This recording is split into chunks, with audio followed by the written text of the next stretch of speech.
सभी प्रेमी लोग, सभी शांति से बैठ के बच्चे लोग, मैं बच्चे लोगों से निवेदन करता हूँ, जितने भी बच्चा पार्टी बैठी है थोड़ा पीछे खिसक जाओ उनसे निवेदन करता हूँ कि वो आवाज नहीं करेंगे। पीछे किसको विशेष बच्चों के लिए कि बच्चे लोग आवाज नहीं करेंगे, शांति से बैठ के मालिक का सत्संग सुनेंगे। बोलो जय गुरुदेव।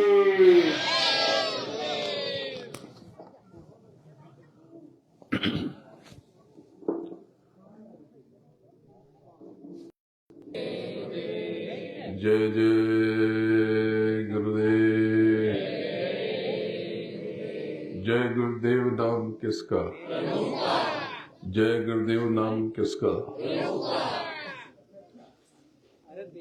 परम पूज्य गुरु महाराज के चरणों में बारंबार नमन करता हूँ और आप सबके आज्ञा चक्र पर विद्यमान आपकी सूरत, आपकी रूह, आपकी आत्मा जो इस पिंड यानी जीव से बन के जीवात्मा है, उसको प्रणाम करता हूं।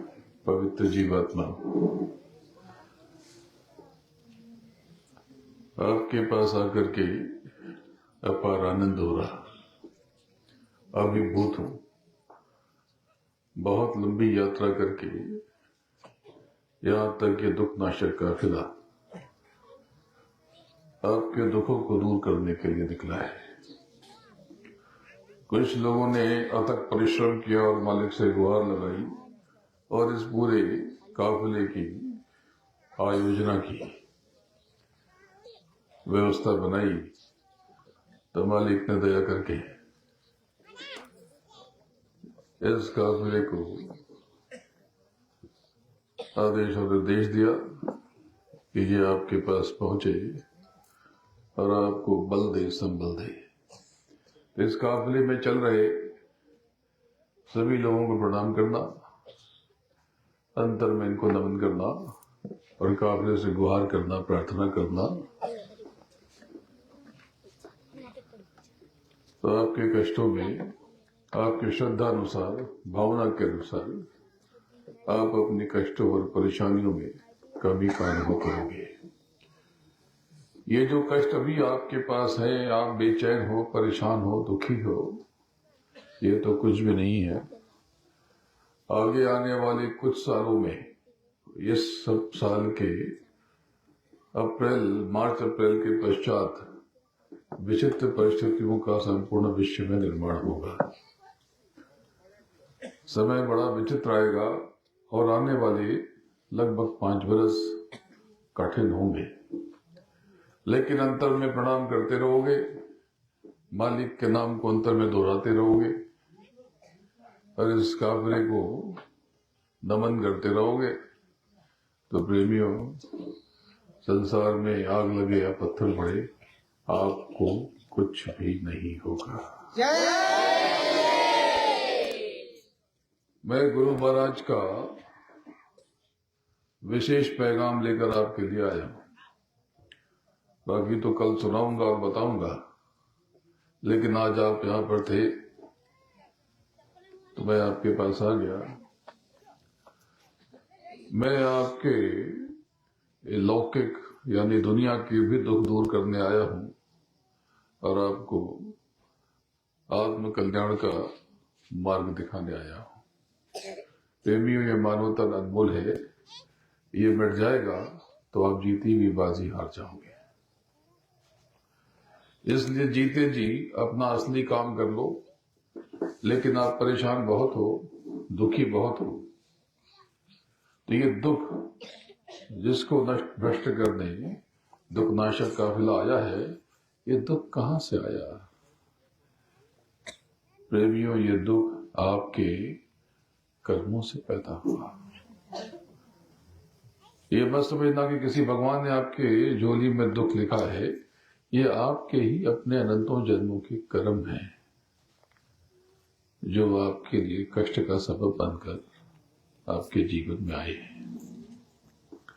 एक बात समझ लो, मैं आपके दर्द की दवा लेकर आया हूं, बहुत बड़ी दया देकर जाऊंगा, गुरु महाराज की मेहर देकर जाऊंगा। अपने भीतर आप अपार दया और शक्ति का अनुभव करोगे, लेकिन बदले में आपको भी कुछ देना पड़ेगा। भाई मुफ्त में तो कुछ मिलता नहीं है,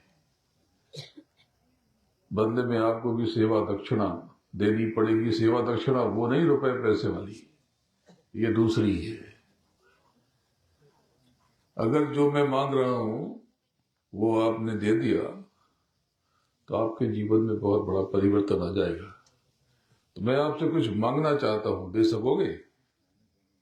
अरे बताओ, पीछे हाथ उठाया 10 लोगों ने, और कौन दे सकता है? अरे सबने हाथ उठा दिया बिना जाने हुए। जरा सुन तो लो कि मैं क्या लेने आया हूं। प्रेमियों, मैं आपका जीवन बदलने आया हूं, बदले में जो लेने आया हूं, अगर आपने वो दे दिया तो बहुत बड़ा परिवर्तन आपके जीवन में हो जाएगा। मैं इस झोली में आज आपसे आपका क्रोध मांगने आया हूं, दे सकोगे? अरे सबने उठा दिया। क्रोध दे दोगे? प्रेमियों, अगर आप मुझे अपना क्रोध आज दे दोगे तो मैं आज से ही आपका जीवन बदल के रख दूंगा।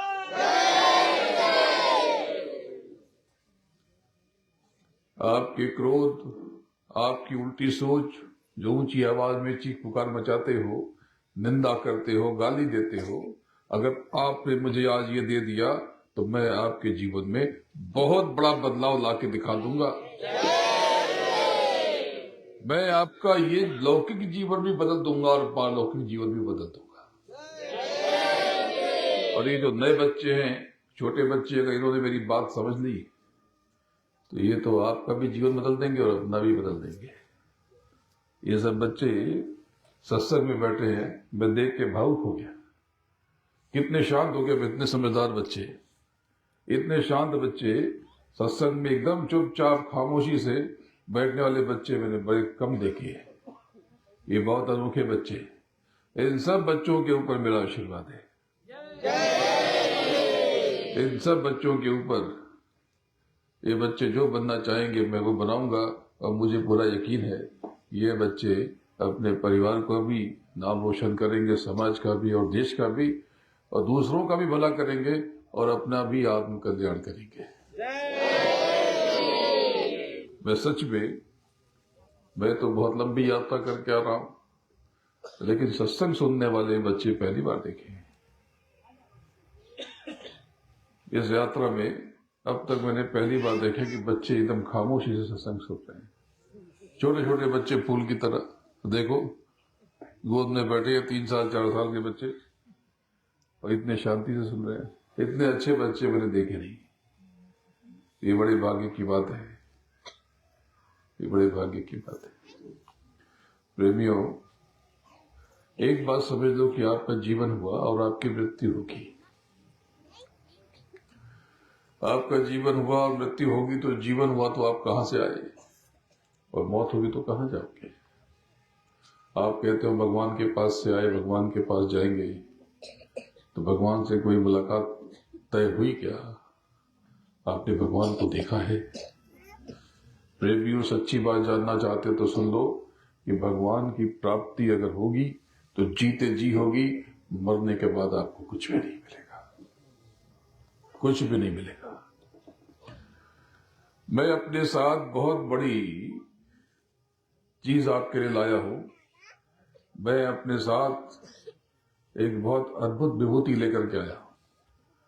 वो विभूति आपके रोग, शोक और कष्टों में कमी कर देगी, और जब तक आपको मदद न मिल जाए वो दवा दुआ बनकर आपकी हिफाजत करेगी, रक्षा करेगी।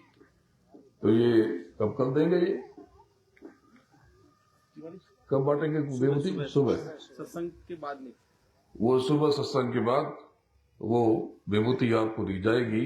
जब कभी आपके ऊपर कोई कष्ट आए, रात को 2 बजे 4 बजे कोई बीमारी आ जाए, कोई तबीयत बिगड़ जाए, कोई कानूनी समस्या आ जाए, कोई पुलिस की समस्या आ जाए, या घर परिवार में झगड़ा हो जाए, या कोई बेचैनी हो जाए, किसी भी प्रकार का कष्ट आए प्रेमियों, तो उस विभूति को सर पे लगा देना पूरी श्रद्धा के साथ और अंतर में कहना जय गुरुदेव, जय जय गुरुदेव। जब तक उसका हल नहीं मिलता, इलाज नहीं मिलता, तब तक आपकी संभाल होती रहेगी। इतनी चमत्कारिक विभूति ये साकेत महायज्ञ की विभूति है। उसके बारे में कल आपको बताऊंगा, लेकिन बहुत अद्भुत यज्ञ होता है हर बरस, उसकी महिमा भी बताऊंगा। उस यज्ञ में जो भी जाता है उसका जीवन सफल हो जाता है। आप में कई लोग गए थे और आपने उस अपार आनंद का उन लोगों ने अनुभव किया। मैं आपको अभी से न्योता देता हूं कि दिसंबर महीने में होने वाले यज्ञ लगभग शायद मुंबई के आसपास होगा। तारीख और स्थान बता दिया जाएगा। आप सब अभी से तैयारी करो कि हम मुंबई जाएंगे उस यज्ञ में। आपके रहने की, भोजन की सारी व्यवस्था वहां पर होगी। आप जाकर के चुपचाप वहां नाम की कमाई करो और प्रभु का अनुभव करो और वहां पे अपने कर्मों की आहुति दो और अपने जीवन में चमत्कार देखो। आपने ऐसा अनुभव कभी नहीं किया होगा। तो अभी से तैयारी करो। उस जगह में अपने कर्मों की आहुति देने के लिए अभी से गुल्लक बना लो। उसमें रोज 10, 20, 5 रुपए, 10 रुपए, 1 रुपए, 2 रुपए जो आपके हाथ में बच जाए उसको उसमें डाल दो और आने जाने के लिए भी गुल्लक बना लो। तो प्रेमियों, जब आप उस यज्ञ के पहले उस गुल्लक को तोड़ोगे तो जितना पैसा आप उसमें डालोगे उससे जरा सा ज्यादा निकलेगा। इतनी बड़ी दया कि आप हैरान हो जाओगे। आप कहोगे हमने तो इतना डाला और इतना से ज्यादा कैसे निकला। तो प्रेमियों, मालिक की दया। और जो लोग यज्ञ में आना चाहते हैं और उनकी आर्थिक स्थिति अच्छी नहीं है तो यहाँ के जिम्मेदार लोगों को बता देंगे, वो वहां पे केंद्रीय व्यवस्था को से संपर्क कर लेंगे। ये जो बुजुर्ग बैठे हैं इनको बता देंगे वो। तो कोई बहुत लोग आते हैं, अकेले आते हैं गाड़ियों से या किसी भी प्रकार से या बस से या किसी भी तरह से, तो आपके आने जाने की व्यवस्था ये लोग देख लेंगे। आप तो बस तैयारी करो। प्रेमियों, मन का हो तो अच्छा, और मन का ना हो तो इसमें प्रभु की मर्जी है। इसमें सदगुरु की बहुत अपार दया होगी। एक बहुत खूबसूरत कथा है, मैंने बहुत बार सुनाई, आपने शायद न सुनी हो। शेख फरीद, बाबा फरीद, उनको बहुत लोग जानते पहचानते हैं। उन्हीं के नाम पर फरीदकोट रखा गया, एक शहर है। बड़े साधक हुए, महात्मा हुए, बहुत जाने माने फकीर थे। उनके बचपन की कथा है। उनको अपने मुर्शिद से लगाव हो गया, उनको गुरु मिल गए। तो उन्होंने कहा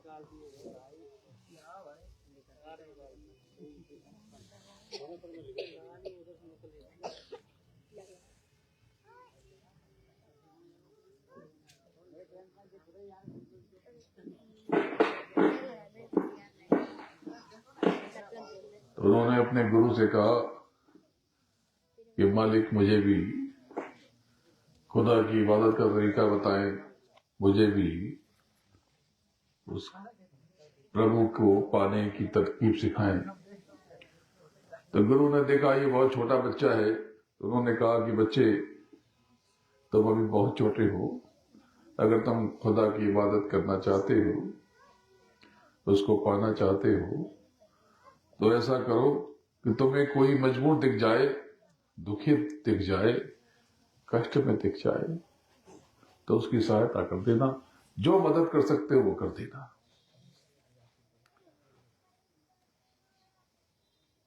उस बच्चे ने कहा कि जी हुजूर। एक दिन की बात है कि बच्चे फरीद को माँ ने बुलाया। फरीद, ये ले 4 आने, बाजार से शक्कर ले आ पाव किलो। बच्चे ने कहा जी अम्मी जान। वो चलते कूदते हुए टहलते हुए बच्चा बाजार गया। बनिया की दुकान थी, बनिया से कहा कि ये लो 4 आने और मुझे पाव किलो शक्कर दे दो। उस समय 4 आने में सेर, 2 सेर, 4 सेर शक्कर आती होगी।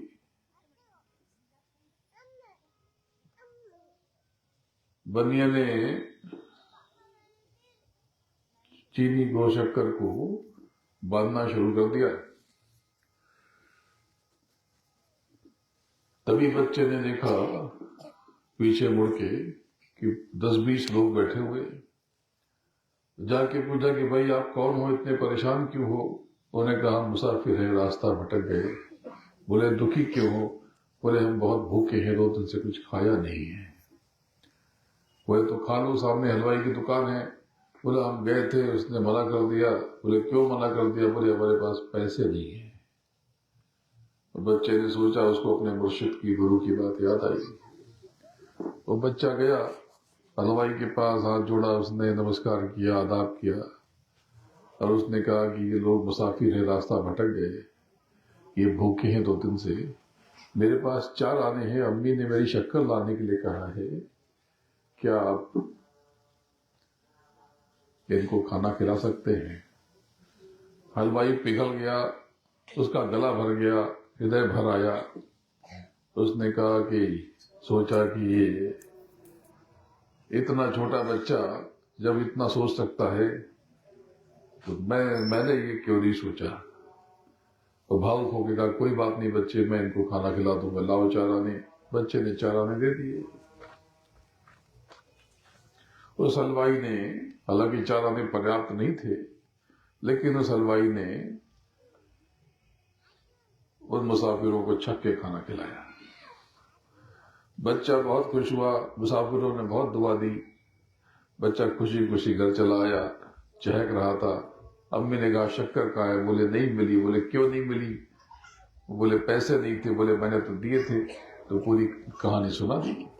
अम्मी को बहुत गुस्सा आया, बोला नास पीटे, मेरे घर ही ये दाता दानी पैदा होना था, कमबख्त 4 आने दिए और इसने गंवा दिए। वो गुस्से में तमतमा के कमरे के अंदर चली गई। दरवाजा जो बाहर की तरफ खुलता था उसे खींच लिया धड़ाम से। 10 मिनट के बाद एहसास हुआ कि बच्चे ने गलत क्या किया है। बच्चे ने तो अच्छा काम किया, बच्चे ने तो ठीक काम किया, इसने बुरा क्या किया है? दोनों ने आईने में अपना चेहरा ठीक किया, कपड़े वपड़े ठीक किए और जो दरवाजा खींच के बंद किया था उसे खोलने की कोशिश की तो दरवाजा खुला नहीं। बाहर कोई ताला कुंडी भी नहीं थी। बहुत परेशान हुई कि बोले क्या हो गया, ऐसा कैसे हो गया।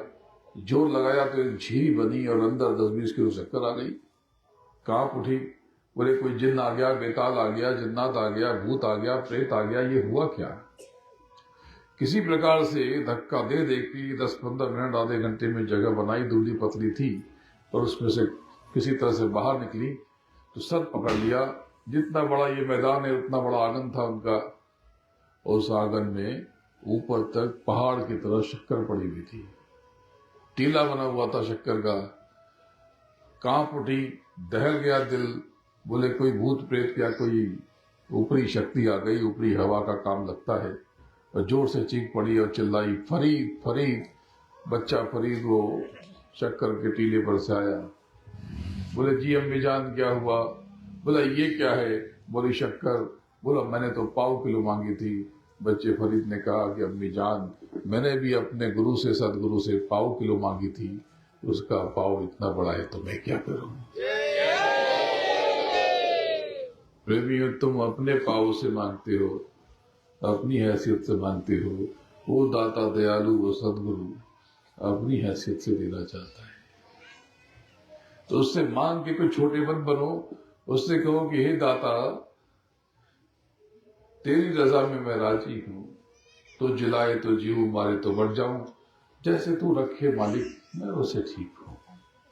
जब तुम शिकायत करते हो कि बहुत परेशान हूं, तो ये ब्रह्मांड समझ जाता है कि इनको गुरु पे भरोसा नहीं है, इनको प्रभु पे भरोसा नहीं है।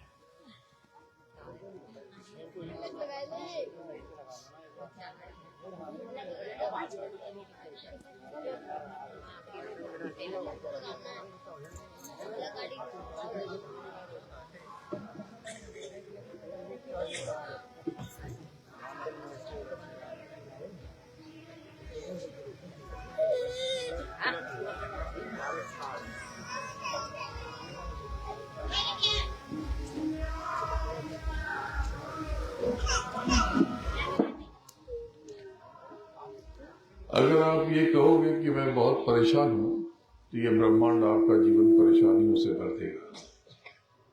कभी मत कहना आज के बाद कि मैं बहुत परेशान हूं। परेशानी आए तो गुहार लगाना कि मालिक जैसी तेरी मौज, तेरी दया हो जाए तो ये परेशानी खत्म हो जाएगी। चुटकियों का काम है मालिक तेरे लिए, बाकी तेरी मर्जी। सब कुछ अपने सदगुरु पर छोड़ दो और अपने जीवन में चमत्कार देखो। ये क्रोध की दक्षिणा आपने दे तो दी है, लेकिन कभी गुस्सा आ गया तो क्या करोगे? तो ये तो बहुत गड़बड़ हो जाएगी। जैसे आपने ये छड़ी दे दी मुझे और मैंने यहां रख दी और धीरे लेके चंपत हो गए, इधर चोरी हो गई। चलो ऐसा करना, रास्ता निकाल देता। कभी गुस्सा आ जाए तो उस गुस्से का भाड़ा देना, किराया, ठीक है ना? ये जब कभी गुस्सा आ जाए तो बार बार नहीं, लेकिन कभी आ जाए तो जो गुस्सा आपने मुझे दे दिया है उसका किराया दे देना। तो किराया क्या? माफी मांग लेना। 10 मिनट के बाद, 20 मिनट के बाद, आधे घंटे के बाद, 1 घंटे के बाद, जिस पर भी गुस्सा आ जाए, माँ बाप पे, बच्चों पे, पति पे, पत्नी पे, बड़ी विनम्रता से कि मुझसे गलती हो गई, मैंने गुरु जी को गुस्सा दे दिया था और परेशान हो गया, माफ कर दो। अरे वो तुमको गले लगा लेगा और एक क्षण में सब क्रोध काबू हो जाएगा, माहौल कितना सुंदर हो जाएगा, घर मंदिर हो जाएगा। जब एक दूसरे को समझोगे, प्रेम से बात बताओगे, एक दूसरे का आदर करोगे, जीवन कितना सुंदर हो जाएगा। प्रेमियों मेरा साथ दे दो तो मैं तुम्हारे जीवन में फूल खिला दूंगा और इस जीवन को भी सुखद और सुंदर बना दूंगा और तुम्हारे पारलौकिक जीवन में भी बहुत कुछ अनुभव करा दूंगा। ये मेरा तुमको वचन है। तुम अपना वचन निभाओ, मैं अपना वचन निभाऊंगा। तुम अपना वचन निभाओ, तुम अपना वचन चींटी की रफ्तार से निभाओ, मैं अपना वचन हवा के वेग की तरह निभाऊंगा। चिंता मत करो और विचलित मत होना। तुम अकेले नहीं हो। वो मालिक जिसने तुमको भेजा है, जिसको तुम प्रभु कहते हो, वो सदैव तुम्हारे पास रहता है। तुम्हें अंदाजा नहीं है। एक बार तुम्हें एहसास हो जाए कि तुम कौन हो तो बात बदल जाए। प्रेमियों, मैं कुछ नहीं हूं, मैं गुरु नहीं हूं, मैं तो अपने गुरु के चरणों की धूल हूं, पर तुम तो बहुत कुछ हो। और मैं क्या हूं ये कैसे जानोगे? कोई कह दे तो मान जाओगे? कैसे मान जाओगे? प्रेमियों, एक बात समझो, संदेह का काम अच्छा नहीं है। मैं तुमसे कुछ लेने तो आया नहीं हूं। कोई हीरे मोती तो मुझे लेके भेजोगे नहीं। अरे तुम्हारे पास है क्या? तुम्हारे पास तुम्हारा ही कुछ नहीं है तो तुम मुझे क्या दोगे? अगर तुम्हारे पास तुम्हारा कुछ होता तो अंत समय में साथ लेके जाते ना, तो जाता। और यहां से तुम खाली हाथ जाओगे। शमशान में एक दिन तेरे आग लगेगी। एकदम शमशान में लकड़ी रखकर तेरे आग लगेगी, एक दिन खाक हो जाएगा। कोई ना साथी तेरा साथ ले पाएगा। छोड़कर संसार जब तू जाएगा, प्रेमियों तुम अकेले जाओगे। किसी की मृत्यु हुई हो तो देख लेना, उसके कफन में एक भी जेब नहीं होगी। ये जितना भी तुम हाय हाय करते हो सब यही छूट जाएगा। ये पति, ये पत्नी, ये बच्चे, ये नातेदार, रिश्तेदार सब यही छोड़ के जाओगे। फिर किस लिए परेशान हो रहे हो छूटने वाली चीजों के लिए? मैं तुमको असली दौलत देना चाहता हूं। जिनको जिनको नाम का दान मिला है वो मेरा साथ दे दे, और जिनको नाम का दान नहीं मिला है वो तलाश करे और वो नाम के दान की तैयारी करें और नाम के दान को लेकर के उस मालिक को पाए। 5 बरस से ऊपर के बच्चे भी नामदान ले सकते हैं। नाम बहुत बड़ी चीज है। कलयुग केवल नाम धारा, सुबह सुबह मरुत नहीं पारा। प्रेमियों, गुरु के वचनों पे चलोगे, गुरु की उंगली थामे रहोगे तो तुम्हें कोई कष्ट नहीं होगा। एक बहुत बड़े सेठ थे, उनका एक लौता बेटा था। घर पे संत महात्मा आया करते थे। तो एक बार एक महात्मा आए तो बच्चे से कहा कि बच्चे मुझे क्या देगा? बोले कि गुरुजी आप जो कहेंगे वो दे देंगे। बोले पक्का? बोले पक्की बात। बोले विचलित हुए तो? मना कर दिया तो? बोले हो ही नहीं सकता, जान दे दूंगा लेकिन बात फाड़ दी जाएगी। बोले ठीक है। बोले क्या चाहिए आपको? बोले आज के बाद कभी झूठ मत बोलना। सोचा, बोले ठीक है। बोले दे दिया? बोले हाँ दे दिया। वो बच्चा बड़ा हुआ तो उसकी संगति खराब हुई, आवारा लोगों की सोबत में पड़ गया, संगति बिगड़ गई तो सब बिगड़ जाता है। संगति का बहुत महत्व है, इसलिए प्रेमियों संगत की सेवा खूब करता। संगत यानी संगति, अच्छी संगति में रहना। सत्संगियों की संगति में रहोगे तुम भी सत्य के संगी बन जाओगे। सेठ को बहुत चिंता हुई और बोलते रहे क्योंकि आवारा दोस्तों की संगति थी। और इसी में एक दिन सेठ की मौत हो गई और उनकी धर्मपत्नी भी चिंता में घुल के मर गई। सारी दौलत उस बच्चे को मिल गई। अब वो बच्चा अब जवान हो गया था, उसके पास निठल्ले लोग थे, सब लूटने वाले उसको मिल गए और धीरे धीरे सारा खजाना खाली हो गया। अब उसके पास कोई पैसे नहीं थे तो वो जीवन यापन कैसे करे? तो उसने चोरी शुरू कर दी। छोटी मोटी चोरी की। बोले कि छोटी मोटी चोरी से कुछ होता नहीं है, तो राजा क्या चोरी करते हैं। तो राजा के लिए चोरी के लिए जा रहा था तो द्वारपाल ने देखा, बोला कि कौन हो तुम, कहां जा रहे हो? तो उसने तो महात्मा जी को वचन दिया था बचपन में, उसकी आदत वही पड़ गई थी, सच बोलता था। तो उसने एक विराम लिया और कहा कि मैं चोर हूं, चोरी करने जा रहा हूं। देखने में अच्छे परिवार का था, तो सुंदर था, लंबा चौड़ा था, आकर्षक था, पैसे वाले घर का बच्चा था, अच्छी परवरिश हुई, काजू बादाम और घी खा करके बड़ा हुआ था, चेहरे पे चमक थी।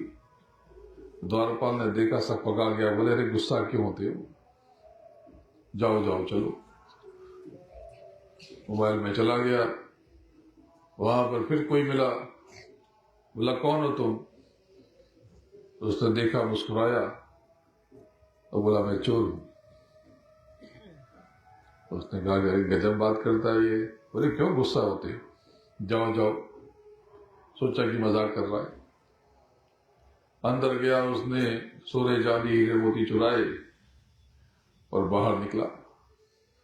बाहर निकल करके जब आगे बढ़ा तो दूसरे द्वार के द्वारपाल ने पकड़ लिया। बोला कौन हो भाई, क्या लेके जा रहे हो? तो उसने कहा कि देखा, मुस्कुराया, बोला कि भाई चोर हूं और हीरे मोती चुरा के लेके जा रहा हूं इसमें। तो बोला क्या मजाक करते हो भाई, नाराज क्यों होते हो, नाराज क्यों होते हो। उसको भी लगा कि ये गुस्सा हो गया और क्या मजाक कर रहा है। अब वो लेके निकल गया। तब तक राजा को खबर हो गई कि उसके यहाँ चोरी हो गई। तुरंत बुलाया गया अधिकारियों को, पुलिस सैनिक सब आए और जांच पड़ताल हुई तो मालूम पड़ा कि यहाँ एक चोर आया था। हर दरवाजे में मालूम पड़ा कि चोर आया था और यहाँ से निकला है। तलाश हुई तो पकड़ लिया गया। उसे आगे कुछ आगे ही बढ़ा था तो पकड़ के लेके आया गया। राजा ने पूछा कौन हो तुम और ये क्या है इसमें। तो कहा कि महाराज चोर हूं, आपके महल से सोना चांदी हीरे मोती मैंने चुराए। राजा हैरान हो गया। बोला सच बोलने वाला मेरे राज्य में इतना निडर व्यक्ति भी है कि मेरे सामने सच बोलने का साहस कर रहा है। उसने विचार किया, उसने कहा अगर इसको सजा दूंगा तो एक ईमानदार आदमी, निडर आदमी खो जाएगा। पता किया, उससे पूछा तो मालूम पड़ा कि ये तो बहुत बड़े सेठ का बेटा है, इसका धन नष्ट हो गया। राजा ने विचार किया, मंत्रियों से मंत्रणा की और उससे कहा कि तो मेरी बेटी से विवाह करोगे। वो तैयार हो गया और विवाह करके उसने कहा कि ऐसा ईमानदार और सत्य बोलने वाला व्यक्ति गद्दी पर बैठना चाहिए। उसको गद्दी देकर के साधना के लिए जंगल में चला गया। गुरु ने उससे जो वचन लिया था, गुरु ने जो उसको ताकीद की थी, उस सेठ के बच्चे ने गुरु की बात मानी तो उसका जीवन बर्बाद होके फिर उसे आबाद हो गया। प्रेमियों, अगर गुरु की दया रहेगी और गुरु के वचनों का अनुकरण करोगे तो तुम्हारे जीवन में फूल खिलने लगेंगे। ये जो कष्ट आया तुम्हारे जीवन में, ये तुम्हारे ही अपने कर्मों से है। जो कड़वा बोलता है, तीखा बोलता है, झगड़ा करता है, ऊंची आवाज में बात करता है, उसे कुबेर का खजाना भी दे दो तो नष्ट हो जाता है। और जो कड़वा बोलता है, चीख पुकार करता है, गाली गलौज करता है, उसकी सेहत अच्छी होकर भी खराब खराब सी रहती है। और जो कड़वा बोलता है, उल्टा सीधा बोलता है, संदेह करता है, उसका सम्मान धीरे धीरे कम हो जाता है। लोग उससे दूरी बनाने लगते हैं, उसे यश नहीं मिलता। तो प्रेमियों, ये जो आज आपसे दक्षिणा मांगी है, सेवा मांगी है, ये जरूर देना और मालिक पर यकीन रखना। देखो, आपके भीतर ही आपके शत्रु हैं, काम, क्रोध, लोभ, मोह, अहंकार, ये आपके शत्रु हैं। लेकिन अगर आपने शील, क्षमा, संतोष, विरह और विवेक से काम लिया तो ये शत्रु निरर्थक हो जाते हैं, निर्बल हो जाते हैं, व्यर्थ हो जाते हैं। प्रेमियों, ये थोड़ा सा जीवन आपके पास है, क्योंकि यहां इतने लोग बैठे हैं। अगले 50 सालों में, 50 सालों के बाद इसमें से तो बहुत सारे लोग निकल चुके होंगे। क्यों? क्योंकि जो 40-50 का हो गया वो 100 बरस का हो जाएगा, वो तो चला ही जाएगा। और जो 30-40 साल का है वो भी 80-90 साल का हो गया होगा, वो भी बहुत लोग जा चुके होंगे। इक्का दुक्का कोई बच गया तो बच गया। और जो 20-30 साल का है वो भी 80 साल का हो चुका होगा, 70 साल का हो चुका होगा, वो भी बहुत लोग जा चुके होंगे। सराय हैं जिसे नादा मुसाफिर, कभी दुनिया कभी घर बोलते हैं।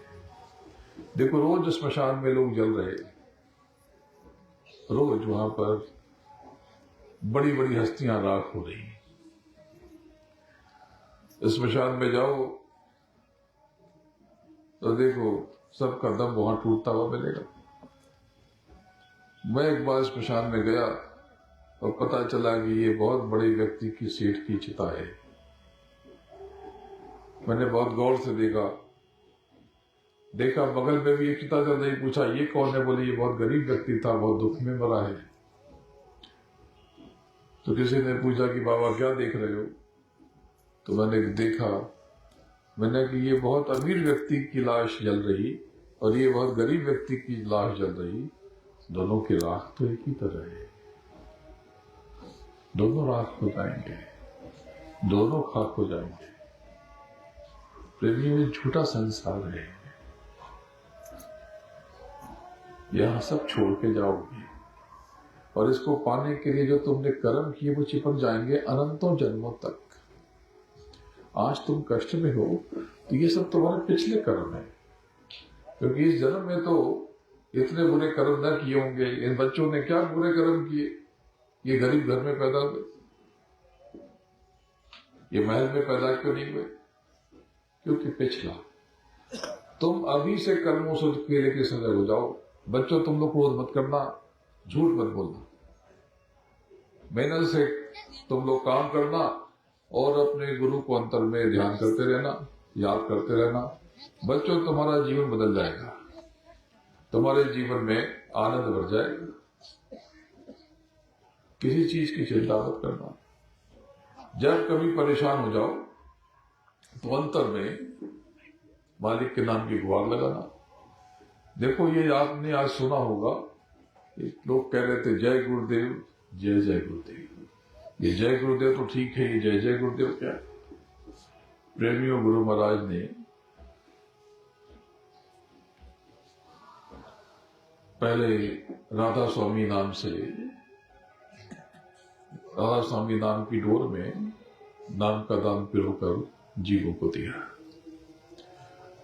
और करीब 70 वर्ष पहले उन्होंने जय गुरुदेव नाम को जगाया और कह दिया, बता दिया कि कलयुग में ये जय गुरुदेव नाम तुम्हारी रक्षा करेगा। तो जय गुरुदेव नाम प्रभु का है, उसी का है जिसको राधा स्वामी कहते हैं, जिसको सत्य पिता कहते हैं, जिसको अकाल पुरुष कहते हैं, जिसको राधे श्याम और सीताराम कहते हैं, उसी का है। प्रभु के अनंतों नाम, उसमें से एक नाम जय गुरुदेव। तो गुरु महाराज ने जब जय गुरुदेव नाम जगाया तब एक प्रार्थना करानी शुरू कर दी कि जय गुरुदेव, जय गुरुदेव, जय गुरुदेव, जय जय गुरुदेव। इसका मतलब आपको समझ में नहीं आया। इसका मतलब ये था कि जब घोर कलयुग आएगा, जब संकट बढ़ जाएगा, पीड़ा बढ़ जाएगी, जब त्राहिमाम मचेगा, तब उस समय आप अंतर में जय गुरुदेव, जय जय गुरुदेव पुकारोगे तो आपके ऊपर एक रक्षा कवच बन जाएगा। प्रेमियों, इस बसंत पंचमी 2 फरवरी सन 2025 को गुरु महाराज ने मुझे आदेश निर्देश दिया कि प्रेमियों को बता दो, ऐलान कर दो कि जय गुरुदेव, जय जय गुरुदेव, जय गुरुदेव नाम को आदर दें, प्रणाम करें, श्रद्धा से नमन करें, उसको यकीन करें, विश्वास करें। जब जब जय गुरुदेव को, जय गुरुदेव नाम को ये नमस्कार करेंगे, प्रणाम करेंगे, आदर देंगे, सम्मान देंगे, दंडवत करेंगे, यानी जय गुरुदेव नाम के आगे जय लगा करके अंतर में पुकारेंगे, तो ये जय गुरुदेव नाम धारदार हो जाएगा, पैना हो जाएगा और ढाल की तरह संकटों से और विपत्तियों से प्रेमियों की रक्षा करेगा। तो प्रेमियों, आज के बाद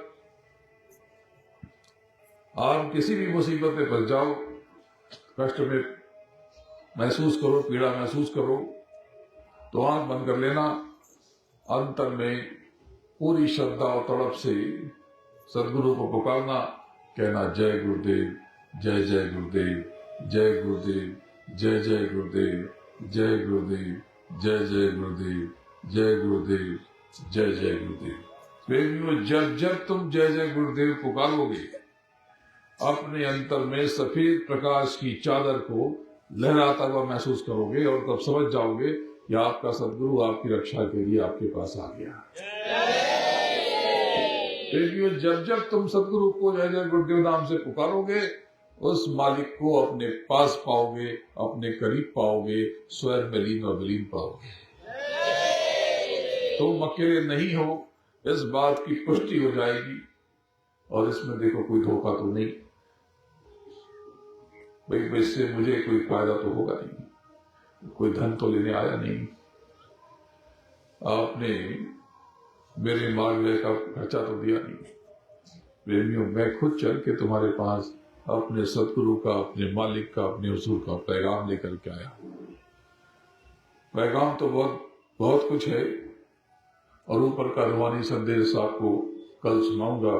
ये तो आपको देखा, आपके भीतर तड़प देखी, प्रेम देखा, तो बंदर से निकल के बाहर चला आया। ये काफिला बहुत दूर से चल के आता है। इसमें देश भर से लोग हैं, कोई गुजरात से है, कोई महाराष्ट्र से है, कोई झारखंड से है, कोई कर्नाटक से है, कोई उत्तर प्रदेश से है, अलग अलग जगहों से इस काफिले में लोग चल रहे हैं, तपस्या कर रहे हैं। रोज सुबह देखो, अभी कितनी बज गई, 9:30 बज गई, बेचारे भूखे प्यासे बैठे हुए, अभी तक इन्होंने जल भी ग्रहण नहीं किया। अब आप जो भोजन प्रसाद दोगे ये ग्रहण करेंगे, और सुबह सुबह उठ के फिर तैयार हो जाएंगे आपकी सेवा में। सत्संग होगा, उसकी व्यवस्था देखेंगे, और फिर गाड़ियों में बैठेंगे, फिर ये अगली मकाम पर प्रेमियों के दुख दर्द को दूर करने के लिए काफिले को लेकर चल पड़ेंगे। कितनी कड़ी तपस्या। इसमें किसी की उम्र 15 बरस, किसी की उम्र 75 बरस, बुजुर्ग लोग चल रहे, बच्चे चल रहे। ये बहुत अद्भुत काफिला है। मालिक की अपार दया लेकर के ये काफिला आपके बीच आया है। कल ऊपर का बहुत भेद बताऊंगा, राज बताऊंगा, पर ये जो दक्षिणा आपसे मांगी है, आज ये आप दे देना। प्रेमियों, आगे और भी बहुत कुछ बताऊंगा, चलो कुछ अभी बता देता हूं। यहां पर विभूति अभी तो नहीं, कल आपको मिलेगी, लेकिन अभी एक पुड़िया है, 2 पुड़िया, एक और पुड़िया है, वो समाप्त हो गई, वो आपको भिजवा दी जाएगी। तो एक पुड़िया जिस पर स्टिकर लगा होगा वो देह पे लगाने की है। उसको देह पे लगाओगे, ये देखो ऐसी, ये जिस पर ये लगा हुआ, ये ऊपर के बंडलों का चित्र बना हुआ, ऊपर के धनियों का। जब कभी कष्ट आ जाए इसको मस्तक पे लगा, तबीयत खराब हो जाए, और दूसरी पुड़िया आएगी, उस पर कोई स्टिकर नहीं होगा, लेकिन वो आपको कल नहीं मिलेगी, बाद में आप तक भिजवा दी जाएगी। ऐसी ही होगी, उस पर कुछ लिखा नहीं होगा, तो उसको आधा किलो चीनी में मिला लेना, और रोज अपने घर के हर कोने में डाल देना, सुबह सफाई के बाद, और रात को 8 बजे पूरे घर में सुगंध कर देना। प्रेमियों, आपके यहाँ बरकत बढ़ जाएगी, आपके यहाँ धन की कमी नहीं होगी। जो काम 100 रुपए में होता था, वो काम 80 रुपए या 60 रुपए में हो जाएगा। इसके अलावा आपके घर में कोई ऊपरी साया, कोई भूत प्रेत या किसी का नजर दोष या कोई और नकारात्मक शक्ति अगर है, तो उसका नाश होने लगेगा। अगर घर में झगड़े बहुत हो गए या कमाई कम हो गई, तो ये डालने के बाद सुबह शाम कपूर के ऊपर लौंग जला करके पूरे घर में दिखा देना, तो आपके घर में सुख शांति बढ़ जाएगी, और आपके पास जो धन की आवक में दिक्कत आ रही, विघ्न आ रहा, वो सब धीरे धीरे हट जाएगा। वो जो सफेद बिना स्टिकर लगी हुई जो पुड़िया है, जिन बच्चियों की शादी में विलंब हो रहा, जिनकी उम्र निकली जा रही, उम्र का मतलब कि 30-35 साल की अगर ऊपर हो गए, उसको कहते हैं उम्र निकलना। 20-22 साल की बच्चियों के लिए नहीं, चाहे तो वो भी इस्तेमाल कर लें, लेकिन काम जो है, जो मुख्य काम करेगा, वो जो 30-35 वर्ष के ऊपर की बच्चियां हैं, जिनके रिश्ते ढूंढने में दिक्कत आ रही, तो क्या करना, थोड़ा हल्दी ले लेना, हल्दी बचाओ, तो उसमें बेसन या जो चाहे वो मिला दो, और उसमें थोड़ी विभूति मिला देना, और उसको चेहरे पे लगा लेना, रोज लगाते रहना। इससे चेहरे पे आकर्षण बढ़ जाएगा देवी। आप चाहो तो सब लगा सकते हो, आपके भीतर आकर्षण बढ़ जाएगा। जिसको त्वचा की समस्या हो, थोड़े से नीम के तेल में विभूति को मिला करके उसको जहां जहां कष्ट हो लगा लेना, तो प्रेमियों अभी तो बहुत कुछ बताऊंगा। इतनी बड़ी दवा वो अमृत लेकर ये काफिला बांटने निकला है। तो गुरु महाराज को आपकी बड़ी फिक्र है। मालिक की अपार दया लेकर के ये विभूति में अपार दया लेकर के ये काफिला आप तक पहुंचा है। ये कल आपको बताया और दिया जाएगा। प्रेमियों बहुत दूर से ये काफिला आया है, बहुत दूर से आया है। आपके प्रेम को देखकर अभिभूत हूं। इस काफिले को प्रणाम करना और मालिक से अपने कष्टों को मिटाने की गुहार करना, पूरा भरोसा जताना। अगर आपने मालिक पर भरोसा रखा, सदगुरु पर आपने यकीन रखा, उनके दया और मेहर पर विश्वास रखा, तो प्रेमियों आप सब लौकिक समस्या तो ठीक है, लौकिकता के साथ में पारलौकिक दौलत से भी मालामाल हो जाओगे। बोलो जय गुरुदेव। एक दूसरे का आदर करना, एक दूसरे को प्रेम करना, प्रेम में बहुत ताकत होती है। देखो प्रेमियों, ये जो देवियां हैं, इनका हृदय बहुत कोमल होता है। ये अपना घर छोड़ के आपके पास आई, इनका सम्मान करो। इन्हें आपसे कुछ नहीं चाहिए। कभी झगड़ा हो जाता है छोटी छोटी बातों पे, लेकिन ये कितनी मासूम है, आप समझो। ये आपकी कितनी सेवा करती हैं। अगर इसी काम के लिए आप किसी को रखते तो कितनी तनख्वाह देनी पड़ती। आप स्वयं विचार करो। ये आपके बच्चों को जन्म देती हैं, उनको पाल पोस के काबिल बनाती हैं, आपके लिए भोजन का प्रबंध करती हैं, आपका घर संसार बसाती हैं। तो प्रेमियों, इनका आदर जरूर करना। भूल के भी इनसे रूखा बर्ताव मत करना। कभी भूल हो जाए, क्रोध में कुछ कह बैठो, तो जो दक्षिणा बताई है वो माफी की, इनसे माफी मांगना। जिस घर में स्त्रियों का आदर नहीं होता, वहां पे सुख और वैभव टिकता नहीं है। इनको कभी अपशब्द मत कहना, गाली गलौज मत करना।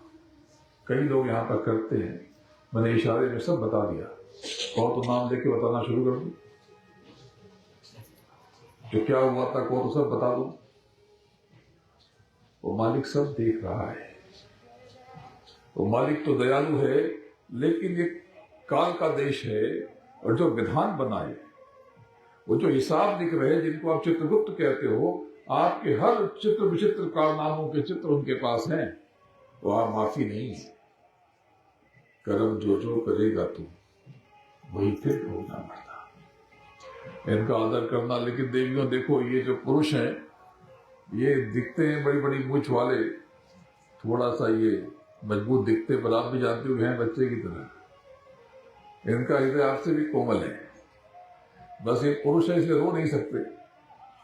ये भी बहुत परेशान होते हैं, बहुत बेइज्जती होती है। 4 पैसे कमाने के लिए कितना प्रपंच करना पड़ता है। इनका जीवन भी आसान नहीं है।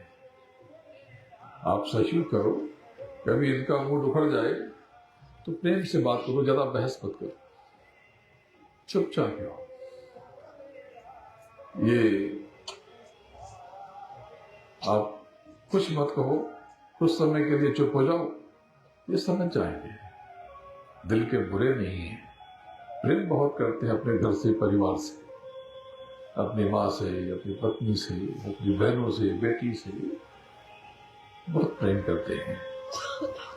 कितना इनको अपमान सहना पड़ता है, लालच सहनी पड़ती है 4 पैसे कमाने के लिए। आसान तो है नहीं, बहुत कठिन होता है।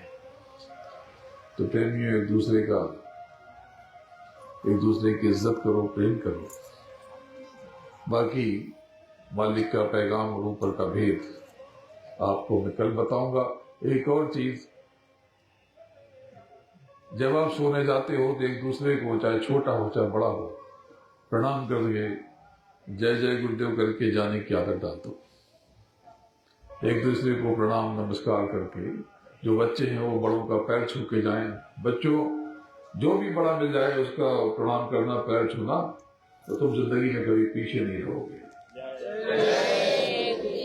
सोने के पहले छू लेना, कोई मेहमान आ जाए उसका भी छूना, और घर में जो पड़े उनका भी छूना, और सुबह जब उठते हो तो मंजन बाद में करना।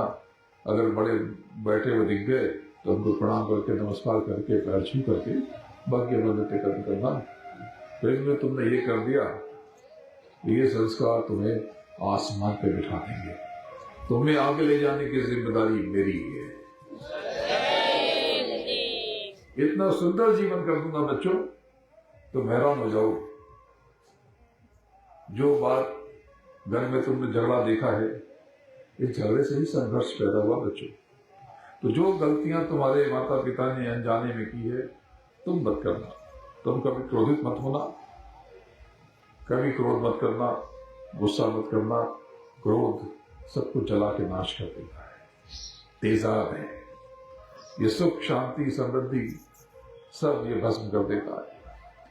ये लौकिकता भी गंवा देता है और पारलौकिकता भी खत्म कर देता है। यानी भौतिकता भी नहीं मिली और आध्यात्मिकता भी खत्म हो गई, यानी माया मिली न राम, दोनों खो गए। क्रोध से बचना। बोलो जय गुरुदेव, जय जय गुरुदेव। प्रेमियों, बाकी आपको कल बहुत कुछ बताऊंगा, ऊपर का भेद सुनाऊंगा। बहुत ऊंचा सत्संग सुनाने आया हूं, आप साथ दे देना। मैं तो बहुत भावुक हो गया। आज दोपहर में था, वहां भी बच्चे बहुत अच्छे थे, लेकिन वो अपने में मस्त थे। इन बच्चों को सत्संग सुनते हुए, छोटे छोटे फूल जैसे बच्चों को सत्संग सुनते हुए अचरज में हूं। बहुत कमाल के बच्चे आगे बैठे हैं और झंडा लेकर के मुस्तैदी से बैठे।